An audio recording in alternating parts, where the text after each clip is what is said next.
The Tale of the Vanishing City. Hey, Samir. Got my pink slip today. But it's nice knowing you, buddy. 3 years later. Hey, Daniel. Thanks for coming. You know that Random City, North Carolina was once an emergent city known for its commerce, manufacturing, and production, but now it has limited jobs and no upward social mobility? I'm worried about the future of our city and community high school. I get it, Eric. As with any city in America, as the community surrounding its schools goes, so goes the schools. But Random City High is the only high school in the city, and slowly but steadily it has seen a change to its demographic makeup.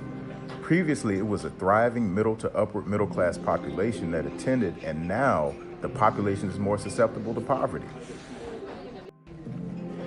Give me a few days and let me make contact with a few community resources to see what we can do.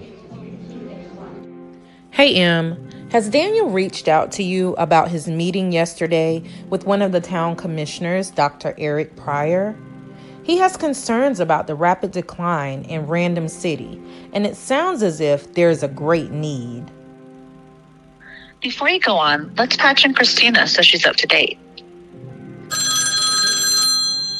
Hey, go on. Yes, I know all about what is happening in Random City. This is my community. We're a sparse dynamic of food deserts and housing. But what really happened? Sometimes when you are in the midst of everything, you miss what is really going on. Time is of the essence, and I've done some research. About 3 to 5 years ago, the manufacturing plant, which employed many families from migrant populations, suffered significant layoffs.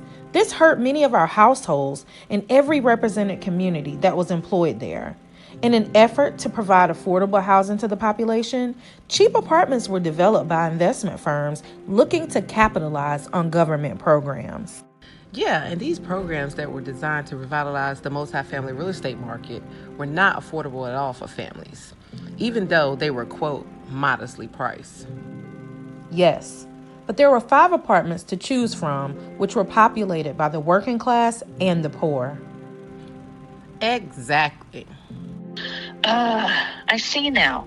With the pandemic coming full circle, so many families, I'm sure, were faced with eviction once the citywide moratorium was lifted. Excuse me.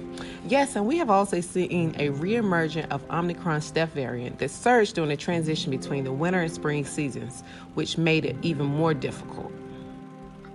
This is so frustrating. What about the schools? Christina, can you meet with Miss Green, the superintendent of Random City Public Schools, to gather more information? I'm on it. Green can see you now. Christina, I was so glad when your campaign office contacted us. Random City High School has a population of about 1,800 of the city's best and brightest scholars, but our families are suffering, which is taking a toll on our students.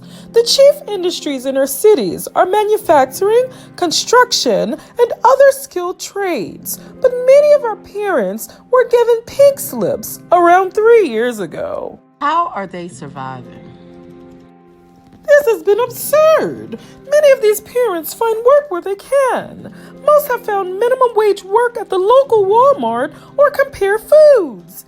These jobs are often leveraged with other positions that take time away from home and activities that can support the endeavors of our school to raise performance. Random City has a current school report card grade of a low D. State Superintendent Rafton Pruitt is not happy. Have you noticed a significant change in representation over the years? Absolutely. Because of the ease of securing key positions within the community's manufacturing plants, there was a large increase in various populations, languages that these populations spoke, and a disconnect between the growing population's culture and the necessity to have individuals that can relate to the language, cultural practices, and instructional needs that are specific to our students at Random City High. Recalibrating and finding innovative ways to connect with our scholars is where we need your help. And I am optimistic that you are the right person for the job. You bet. Let us see what we can do. To be continued.